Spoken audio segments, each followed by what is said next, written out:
চেয়ে সবচেয়ে প্রিয় আমল হয়ে দাঁড়াবে। আরো জোরে বলুন না, আরো জোরে।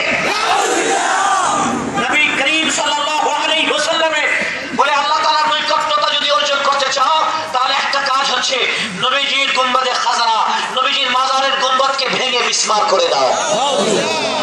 এইটা হলো অন্য এক কিতাবের মধ্যে, মুগনিউল মুরিদের মধ্যে সে আবার বলতেছে কি, যে সৌদি আরবের বড় বড় মুফতিকে কি করতেছে, আহ্বান করতেছে বাদশার ওপর প্রেসার ডালুন আপনারা, কি যে নবী পাক সাল্লাল্লাহু আলাইহি ওয়াসাল্লামের গুম্বাদ শরীফ এবং হুজরা শরীফকে যেন জ্বালিয়ে পুড়িয়ে ছাই ছাই করে দেওয়া হয়। এটা আমরা কখনো শুনি নাই। শুনছেন? আপনারা শুনছেন? কিন্তু এখানে আছে, দলিল আছে, যারা চাবেন আমাদের কাছ থেকে সংগ্রহ করতে পারেন। ওয়াহাবিরা এরকম কথা তাদের কিতাবের মধ্যে নাউযুবিল্লাহ লিখেছে।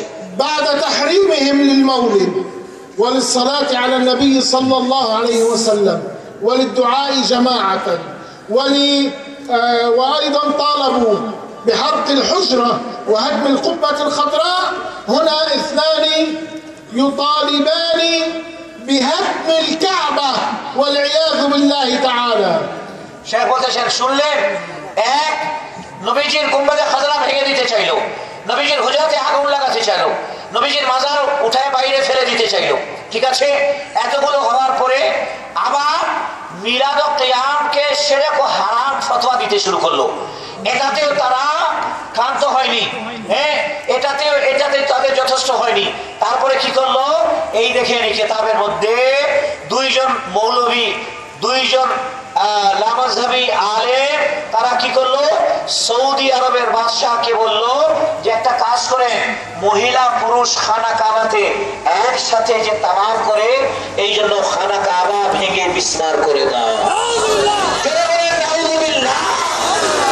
এই কিতাবের মধ্যে ছবি দেখতেছেন, এই কিতাবের মধ্যে সে খানা কাবা বিসমার করতে চেয়েছে। চিৎকার করে বলেন নাউযুবিল্লাহ। قال يريدون أن يهدموا الكعبة لأجل الاختلاط، والأسواق عندهم منتشرة وكلها اختلاط، لم يروا بأمر الاختلاط إلا هدم الكعبة لكرههم لدين الإسلام ولعقيدة التوحيد ولعقيدة النبي صلى الله عليه وسلم. বলছেন মহিলা পুরুষ